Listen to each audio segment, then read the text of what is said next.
Salam jumpa dalam kasih Tuhan di Night Call GPIB bersama saya Pendeta Estetiana Elesia Nisa Selah Raprap, Ketua Majelis Jemaat GPIB Silih Asih Bandung.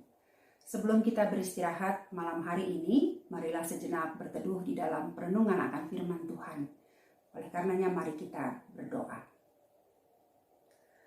Syukur kepadamu ya Bapa yang di sorga atas hari ini dan atas kesempatan yang Kau beri bagi kami untuk menjalaninya dalam kerja, usaha, dan perjuangan kami. Sebelum beristirahat malam ini kami hendak membaca dan merenungkan firman-Mu. Bimbing dan berkatilah kami dengan Roh Kudus-Mu agar kami dapat merenungkan firman-Mu ini. Dan bila kami merenungkannya dalam tuntunan Roh Kudus kami boleh mengerti, kami boleh menghayati, dan kami melakukan kehendak-Mu di dalam kehidupan kami sehari-hari dengan taat, setia, dan rendah hati.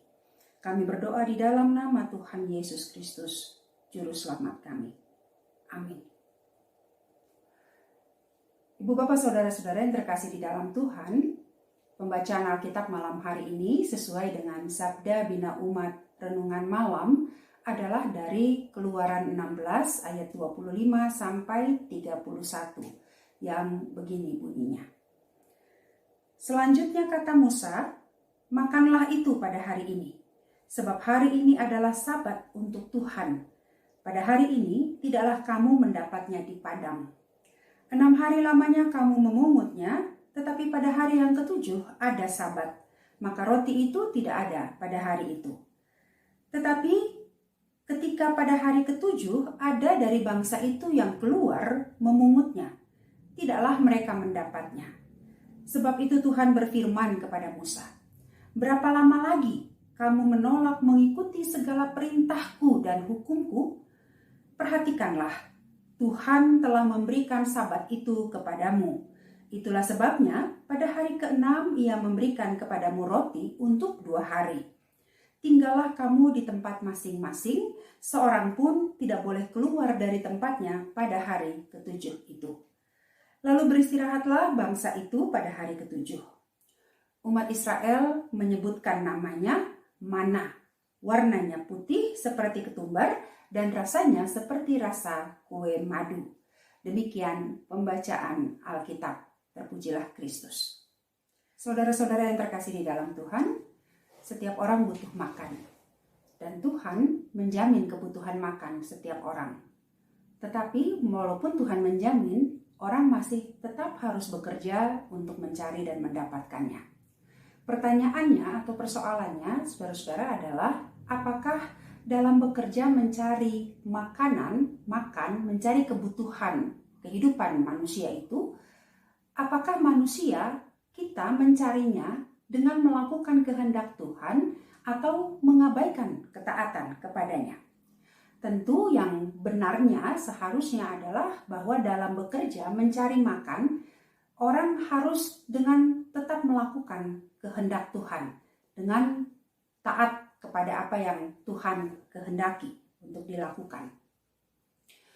Dalam Keluaran 16 yang sebagian ayatnya tadi kita baca, di situ diceritakan bagaimana Tuhan menjamin kehidupan bangsa Israel dalam perjalanan pengembaraan mereka di padang gurun untuk menuju tanah Kanaan. Tuhan menjamin kehidupan mereka dengan memberi mereka makan roti yang turun dari langit, yang kemudian oleh orang Israel disebutkan namanya mana. Warnanya putih seperti ketumbar dan rasanya seperti rasa kue madu. Mana itu Tuhan berikan dengan cara diturunkan dari langit. Kalau kita baca di ayat yang keempat, hujan roti dari langit. Waktu roti itu, mana itu diturunkan dari langit, umat harus memungut dan mengumpulkannya. Mana itu dipungut untuk menjadi makanan mereka. Tetapi ada aturannya, ada ketentuannya. Aturannya adalah ada 3. Yang pertama, bahwa setiap orang harus memungut atau mengumpulkan sesuai dengan keperluan masing-masing. Takarannya adalah 1 gomer 1 orang, tidak boleh lebih. Aturan yang kedua adalah bahwa segomer yang dipungut untuk 1 orang 1 hari itu harus habis dalam sehari itu juga. Tidak boleh disimpan, tidak boleh disisakan untuk mau dimakan besok. Karena kalau disimpan, maka mana itu besok pasti dia akan berulat dan berbau busuk. Dan aturan yang ketiga adalah bahwa pada hari yang keenam, umat Israel harus memungut dan mengumpulkan 2 kali lebih banyak daripada hari-hari sebelumnya. Jadi kalau hari biasa, hari pertama sampai hari kelima, mereka mengumpulkan 1 gomer 1 orang per hari, maka di hari yang keenam mereka mengumpulkan 2 gomer per orang untuk disimpan dan dimakan dalam hari ke-7, hari ke-6 dan hari ke-7 itu. Dan karena itu sudah ketentuan dari Tuhan, maka sekalipun disimpan sampai besok pada hari yang ke-7, mana itu tidak akan berulat dan tidak akan berbau busuk. Itu ketentuannya, itu aturannya. Nah, dalam perikop bacaan kita tadi diceritakan bahwa umat Israel pada hari yang ke-7 ada sebagian dari mereka yang tetap keluar dari kemah untuk memungut mana. Mereka berpikir atau mereka mungkin mengira bahwa pada hari ke-7 itu akan tetap ada mana. Padahal jelas-jelas Tuhan sudah bilang, kalau kita baca di ayat-ayat sebelum perikop bacaan malam hari ini, Tuhan bilang tidak akan ada mana pada hari yang ke-7. Musa sudah sampaikan itu, Musa sudah jelaskan itu. Mereka sudah dengar, mereka sudah tahu. Tetapi toh pada hari yang ke-7 ada saja orang Israel yang keluar dari kemah dan mencari mau memungutnya. Kenapa mereka tidak boleh memungut? Atau kenapa tidak ada mana pada hari yang ke-7? Itu memang sengaja Tuhan buat. Untuk apa? Untuk supaya orang Israel tetap berada di dalam kemahnya masing-masing. Sebab hari yang ke-7 adalah hari perhentian. Hari ke-7 adalah hari peristirahatan. Hari ke-7 itu kata Tuhan ada Sabat. Maka mereka harus berhenti, mereka tidak boleh lagi memungut, tidak boleh mencari, tidak lagi bekerja, mencari dan mengumpulkan mana, supaya mereka dengan diam di kemah masing-masing, mereka bisa fokus beribadah, bersekutu dengan Tuhan. Mereka mengarahkan seluruh perhatian dan kehidupan mereka hanya kepada Tuhan. Itu maksud dan tujuan Tuhan, tidak mengadakan mana di hari yang ke-7. Tapi menyuruh mereka mengumpulkan di hari ke-6 2 kali lipat lebih banyak. Maka ketika ada saja orang yang tetap keluar dari perkemahan dan berniat mencari mengumpulkan mana, Tuhan jadi marah. Tuhan bilang, berapa lama lagi kamu menolak, mendengarkan dan melakukan perintahku dan hukumku? Karena sudah begitu jelas, sudah begitu gamblang disampaikan kepada mereka. Tapi tetap saja ada kekerasan hati, tegar tengkuk, tidak mau mengerti dan melakukan apa yang Tuhan perintahkan. Saudara-saudara yang terkasih di dalam Tuhan, riwayat Israel ini menjadi pelajaran dan perenungan yang berharga bagi kita. Kita diingatkan untuk selalu mengingat dan mengindahkan perintah Tuhan, kehendak Tuhan dalam kita bekerja, berusaha, memperjuangkan apa yang menjadi kebutuhan kehidupan kita, baik untuk hari ini maupun untuk hari-hari yang akan datang. Tuhan tahu bahwa manusia itu sebagaimana dikatakan di awal tadi, bahwa manusia itu butuh makan. Tuhan tahu bahwa manusia itu, kita itu punya kebutuhan-kebutuhan yang bersifat jasmaniah. Dan Tuhan menjamin apa yang menjadi kebutuhan kita. Tuhan menjamin kebutuhan makan manusia. Tuhan menyediakan itu bagi kita. Sama seperti Tuhan menyediakannya bagi Israel. Walaupun Tuhan menyediakan, kita tetap dituntut untuk bekerja. Kita tetap diperintahkan untuk bekerja. Mencari, memungut, mengumpulkan apa yang kita butuhkan itu yang Tuhan sediakan atau Tuhan jaminkan.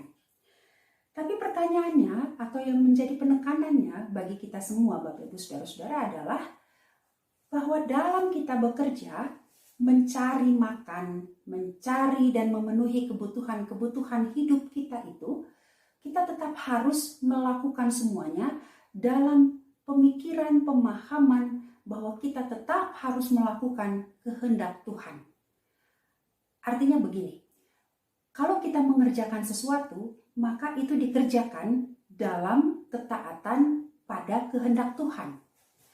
Kalau kita berusaha untuk mencukupkan kebutuhan kita, maka usaha itu dilakukan dalam ketaatan pada apa yang Tuhan kehendaki. Itu yang Tuhan mau katakan bagi kita.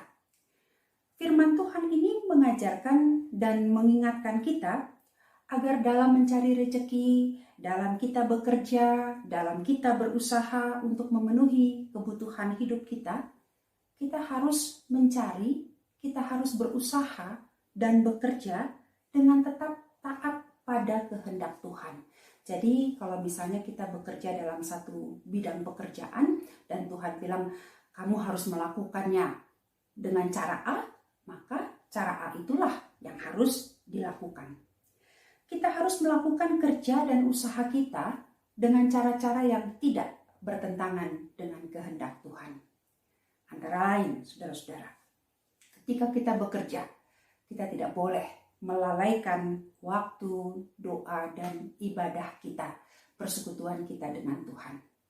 Sesibuk apapun kita bekerja, sepadat apapun jadwal-jadwal tugas kita, bertumpuk-tumpuk sebegitu banyak sekalipun pekerjaan dan tugas kita yang menanti, kita diingatkan untuk selalu tetap menyediakan waktu untuk mengerjakan urusan-urusan Tuhan. 6 hari Tuhan kasih untuk kita bekerja. 6 hari Tuhan kasih waktu untuk kita mengerjakan urusan-urusan kita untuk memenuhi kebutuhan kita. Tuhan minta 1 hari untuk kita berhenti dan mengerjakan urusan-urusan Tuhan. Sesibuk apapun kita, sepadat apapun jadwal kita, mari sediakan waktu untuk Tuhan. Sediakan waktu untuk fokus mendengar apa yang menjadi kehendak Tuhan. Bekerja, tapi juga tetap memelihara hidup, persekutuan, dan peribadahan di dalam Tuhan. Cara yang lain atau contoh yang lain adalah, mari kita bekerja berusaha dengan jujur, dengan benar.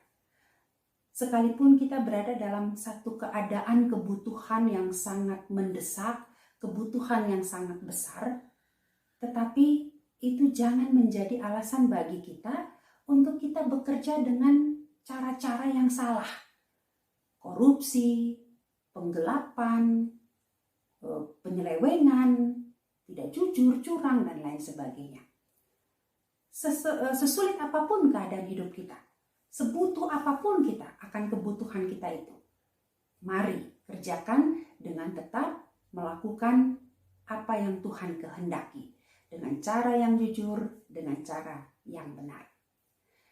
Bapak, Ibu, Saudara-saudara yang terkasih di dalam Tuhan, sebelum kita beristirahat di malam ini, setelah kita sibuk bekerja dan berkegiatan serta berusaha di sepanjang hari ini, mari kita syukuri segala berkat yang Tuhan telah sediakan dan yang telah Tuhan beri. Kita syukuri jaminan pemeliharaan Tuhan dalam hidup kita.